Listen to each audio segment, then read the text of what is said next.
Hey y'all, welcome to Vlogtober day 18. Y'all, today I decided would be the day, it's a story time. Today would be the day that I told y'all about what happened to me, why I'm disabled, and why I had to retire, early from my job. Welcome to everyone, and welcome to, if you're new, I am a retired police officer. And I was injured in the line of duty, which classified me as 100% disabled, and I retired getting my pension. Okay, so I was a police officer in Camden, New Jersey. Now, guys, today is going to be that day that we talk about that situation. I'm over it at this point. At one point, it was hard for me to talk about because I never wanted to leave my job at that time. Like, I did not want to. I took my job because of the money, and I knew I would make good money. Honestly, that's what made me go into law enforcement. But then I fell in love with the job.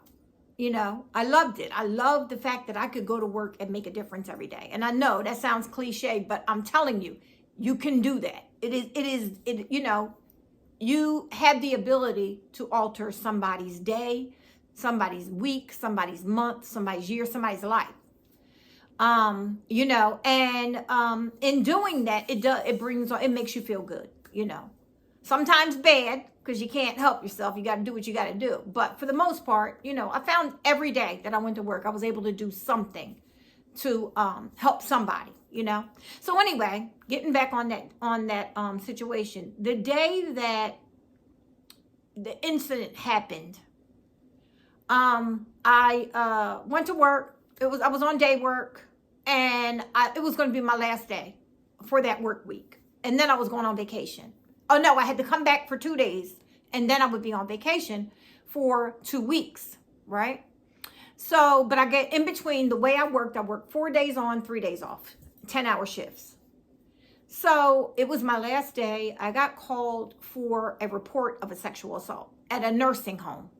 I'm gonna try to speed this up because I don't want this to be forever, okay? It was a sexual assault. The person who came to this senior daycare center had reported to one of the counselors that she had been sexually assaulted. So they called 911. And I was a patrol officer. I had just got in trouble and put back in uniform on the street. My mouth always got me in trouble. So I was patrolling, and I handled a lot of the sexual assaults because once you're there and you're kind of a senior officer, female, we didn't have a lot of female officers. And at that time, and when the ones we did, even the new ones that had came in, they were kind of spread through the shifts and the squads and all of that, right? So anyway, I go because I'm going to take a report from this person. She's at the daycare now. The sexual assault is not going on. So no further information was given or asked by the 911 operator. Okay, they just said she wants to make the report for the sexual assault. I get there. And I walk up to the senior daycare center, and I've got my clipboard, and I'm ready to take the report. And one of the employees, one of the counselors said, "That's the person that did it. Now I got to arrest somebody, and I'm by myself." You're never supposed to send somebody to the scene of a crime with one officer, okay? This guy is 6'6". Yup. But he's 66 years old. Funny, those sixes, right? He had bones. All I can remember is his bones were thick and hard. I remember that because I had a tussle. We had a fight. And I remember his bones, and I got the handcuffs on one, wrist. And him being 66 was to my benefit, because had he been 46, he might have been able to overtake me because he was strong. And I'm 5'6", right? So he's a whole foot taller than me. And he was probably about a good 100 pounds on top of what I was, at the time. But anyway, we were on the ground. By the time I had to take him down, because I tried to talk to him first, tried to kind of laugh and joke with him. Y'all, he was her brother. He was the lady's brother. The lady was 68. He was 66. And the sister who took care of them was 60. And she dropped both of them off at the daycare, at the senior daycare every day. So she finally came when she heard what had happened. But anyway, back to, I first talked to the victim, and the victim told me that this happened like almost every day. For a while, it's been happening. He would force her to have sex with him, and then he would get done, and she just got tired of it, so she told one of the counselors. And so I went over, and that's when the counselor said, well, he's here. He goes to the program too. And she pointed him out, and I'm like, oh my gosh, he's a tree, right? Because he was so much taller than me. So I go over, and I'm trying to have conversation. Meanwhile, I'll call for an assist unit because I'm not thinking anything major is going to go down. So I call for an assist unit. I'll go over. I'm just trying to have conversation because now he knows that a cop was there and had talked to his sister. So he was getting antsy. So I'll go over and I'm like, hey, you know, what's going on? I need you to tell me what's happening. Tell me what happened. I said, you know, hey, it's two sides to a story. I'm here to hear both of you. I'm trying to just joke. Hopefully I get somebody. Because now when I called, I said, listen, you know, the suspect and the victim is on scene. I need an assist. And so, you know, I had a couple people say that they were coming up there. Because meanwhile, when you get there, you got to come up in the building and up the steps to the program. So he then decided he was going to push me and run. And I couldn't allow that to happen, right? So I try to get him. I get him and I'm able to yank him. And it took all my might for me to throw him to the ground, right? And so because he wasn't expecting it, I was able to do it. So I always say, if you're fighting somebody, when they're least expecting it, that's when you grab and you throw with all your might and you get them then you got, you know, a little bit of leverage. So I get on him because he fell on the stomach and I got on him. I got one cuff and he just wanted to fight. And when I tell you, I twist and I turned and I twist and I turned. And when it was all said and done, I knew something. I had felt something had happened in my back. It started hurting, but my adrenaline was running. So I was able to cuff him. I got him up. By then my assist unit came within like 5 minutes after that. I had the guy sitting. I had the victim. I had to get the victim had to go. We were in the hospital because this is where the senior daycare is. And we had to send her down to get an examination. I had to take him to process him. All I wanted to do was go home because it was my last day. So I told my supervisor, I said, something happened with my back. My back is hurting. I'm going to go home and take some Advil. I said, I'm just tired when it was all over. He said, okay, well, let me know what happened, you know, how you feel when you come back. Well, after processing, I go home. For 3 days, I am in pain. I had some pain medication, so I took it, Advil. So I took that for 3 days, stayed in bed.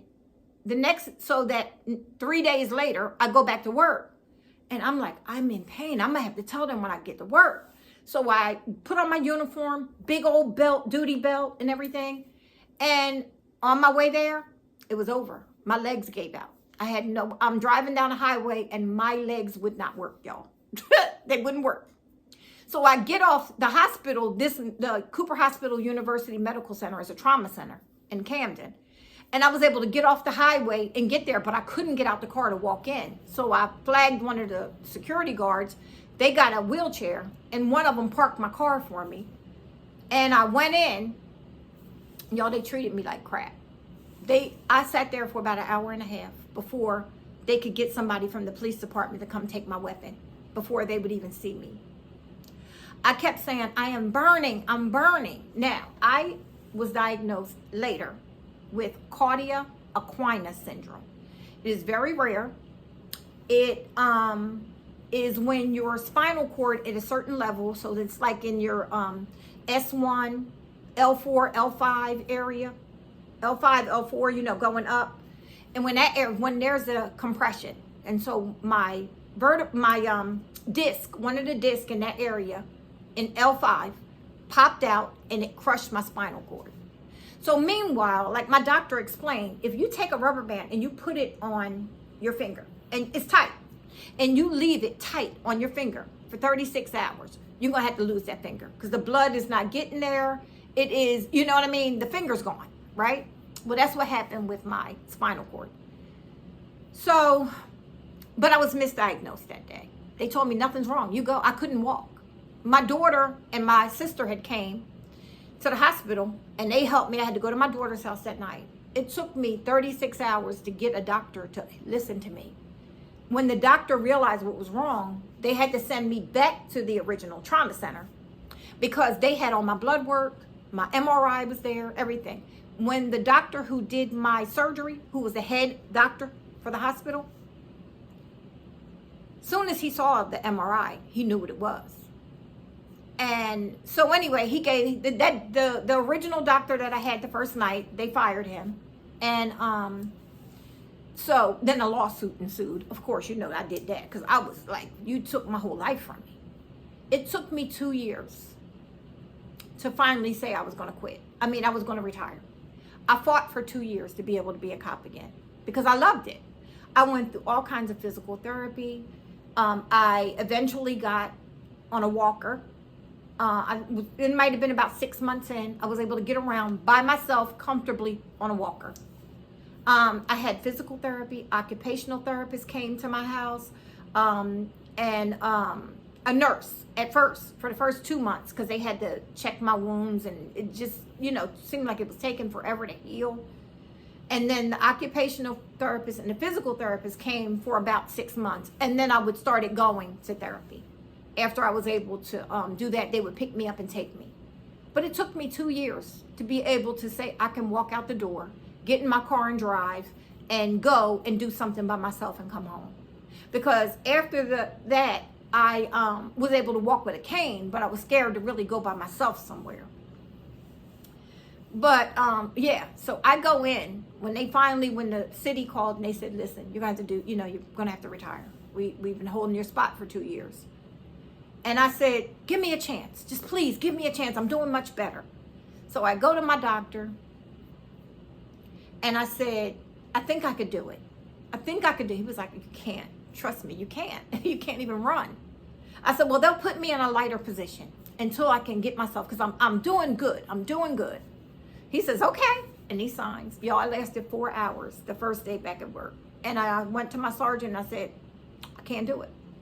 I can't. I'm done. Yeah. So they signed off. My doctor signed off on the paperwork, and I was put in for my retirement. And so for 2 years, I had enough time on my books, and between workers' compensation, I was able to get paid for 2 years while I wasn't working, but it gave me the time to get it together. But I say all of that to say, this thing that I deal with every day is not easy, and a lot of you guys who are my regular subscribers, I told y'all some of what happened, and that I am disabled, but I look from head to looking at me, if I was standing somewhere, you'd be like, oh, ain't nothing wrong with her. But y'all, on the inside, I am extremely messed up. I was left with a paralyzed bowels and bladder. Yep, you heard me, bowels and bladder, paralyzed. I've learned how to work with it. I live. It ain't killing me. But it's bad. I had to have a hysterectomy because where where I was paralyzed, it affected my uterus. So with that, I bled for 1 whole year. Ladies, you know what I'm talking about. The monthly was a yearly. It stayed on for the whole year. And then they finally realized that was a connection to my injury, so I had to have a hysterectomy.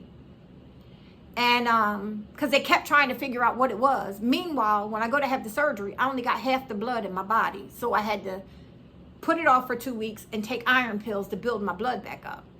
So yeah, it's been a mess. It was really a mess. And emotionally, it knocked me down to the ground, y'all. It was hard. It was really hard to deal with the change. That sudden change that it was taken from me. It felt like I had been robbed. For the worst, the worst thing in the world could have happened. I still have drop foot on 1 foot, but I mask it really good. But if I get tired, you'll see the limp that I walk with. But for the most part, it's not there as much. And I'll never forget my doctor saying that I wouldn't be able to walk. Like I I wouldn't be able to walk on my tiptoes. That nerve was gone. Y'all, it took me 2 years. Well, more than 2 years. I take that back. Right before I was getting ready to move to Texas, maybe about a year before, I had been working on it. At this point, it's been like 6 years. I worked on it so much that I went to the doctor for one reason. I made an appointment. I went in. This is my specialist, right? Ortho doctor. And I went in and I said, all I wanted to do was show you that I could walk across the room on my tiptoes. But it took me 6 years to do it because I was determined. I've always been very determined to do whatever is put in front of me. You know what I mean? So I did it. I walked on my tiptoes across. Now, I can't do that on a regular basis forever, all the way, but I'm able to walk across the room to do it. So I did get a little bit of that strength. I'm also left with a numbness where I can't feel cold and hot from my bum all the way down my thighs. Can't feel it. So it's saddle anesthesia, I think they call it. And so there's a lot of things that could go wrong with a compression like that, especially when it's set for so long. But yeah, so that is why I retired early. So now it's not so early. Right now is probably when I would probably say I'm retiring, depending on how physically fit I was at the time. Like right now. I said I would retire between 55 and 60, and I'm right in the middle. So I said, now would probably be when I hung up my hat and walked away. But yeah, it was early. So I was there, in Jersey, and I just felt this pull, And so again, I connect this to my injury because I do believe that God will put in your place what is meant for you. I couldn't for a long time understand why God would do this to me, why God would, leave me disabled and this and that. But when you look at it today, when I look back on it, what God did was got me out of the job, right? With full pay, right? And in a position that I could be on purpose for him to move here to Texas. To put me in a position where I would connect with people all over the world with YouTube. Because I would have never did this in Jersey. I would have never had the nerve, y'all. When I lived in Jersey, I really didn't go anywhere. I would never go to a restaurant, eat by myself. I really didn't like shopping by myself. I would have to wait till somebody else was around to go with me. Like, I was that person. But moving here gave me the independence that is nothing that I can't do with me, And so when I look back on it, I say, yeah, when I look back at all the steps that God changed in my life to be able to put me in this position to do what I do now, I'm like, okay, I see you, God. What you got for me next? What's next? And I could be worse off. I don't have the physical ability to lift and move and tug like I want to. And when I do something, it does take me a little longer than the average Joe. Like I said, my bowels and bladder puts me in a position where sometimes I need to be home. You know what I mean? If you know what I mean. I need to be home so I can take care of business. But for the most part, it's not the worst life. I was not left with the worst life. I wish it wasn't this way. But I think I've just got myself accustomed to living in a different way. So it doesn't seem as bad anymore. But for somebody looking in, they would be like, oh, wow, she has it horrible. If you were to see my daily life, But, yeah, no. I mean, I wouldn't say I was totally angry about it like I used to be. At one point, I was extremely angry. And I told y'all this story because during all of this, when I was just healing, is when my son died. He was murdered. So I got real mad at God because I was like, look, what else are you going to take? You know what I mean? You done took everything. But again, I look back on everything. And with the exception of my son passing, because I didn't need that to move. He would have came with me. But I see the setup. I see the plan. And so I say this in closing because I'm going to close now. If y'all have any questions, leave some questions. I know I skated through it fast because I'm putting a whole 15 years almost of my life in 20 minutes of a video. But I say that with closing. In closing, I'm going to close with this. If whatever situation you see yourself in right now, if you look back, right, in your life and you see that, okay, yeah, I was in a worse place before, I got better, or I'm seeing now a pattern, just think about it and start thanking God for the whatever, you know what I mean, whatever, your hard times. Thank God for them, because it's God making a path for you to get where he needs you to be. And if you follow it, you won't regret it. Because when I look back now, I don't think I could be happier than I am right now. You know, and like I said, excluding the death of my son, I don't think I could be happier in my career than I am right now. I really don't. And you couldn't have told me that when all of this was going on. You know what I mean? So anyway, guys, thank you for joining me. If you have any questions, leave it. Like I said, I skated through this to try to get it done. I didn't want to make this too long. I just thought maybe somebody could take my story and realize that no, you ain't in the worst situation. You know what I mean? It could be worse. And I promise you it gets better. It really does. Life gets better no matter what is thrown at you. Life gets better. All you have to do is stay on point and stay on the course and not give up, because I almost gave up, y'all. I almost gave up. During all this, one day I found myself sitting on the edge of my bed with my gun in my hand, and all of these thoughts were going through my mind, and they were happy thoughts, y'all. They were like, oh, you won't have no more pain. You won't have to worry about trying to get up and walk again. You won't have to worry. You won't miss your son. You know what I mean? Because, you know, you'll be with your son. Now, mind you, I got a daughter and a granddaughter left here, right? And all of these thoughts, all the pain will be gone. You don't have to worry about nothing. You know, this and that. You got good insurance. Your daughter and your granddaughter are going to be all right. All of these thoughts. That's how, you know. But let me tell you, I feel like God reached down and did this. Wake up! Because all of a sudden, reality clicked in. And I called for the range master from my job. I said, could you come please pick up my weapon? Please pick it up. Pick up my weapons, and I'll tell you when he said, so when he came and he got him, he said, get therapy quick. And he said, because this will be between us unless you don't get therapy. And then I got to say what I got to say. You know, I got to tell.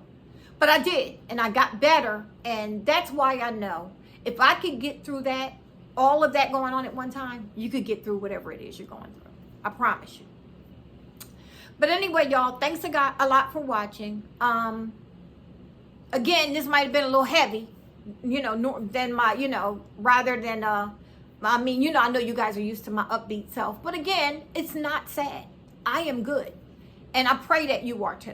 Or you will be. You know what I mean? So, like I said, leave me some comments and questions or whatever. And I will chit chat with you guys tomorrow for Vlogtober Day 19. Yep, we're getting there, y'all. All right, y'all. I'll talk to you later. Thanks a lot. Bye-bye.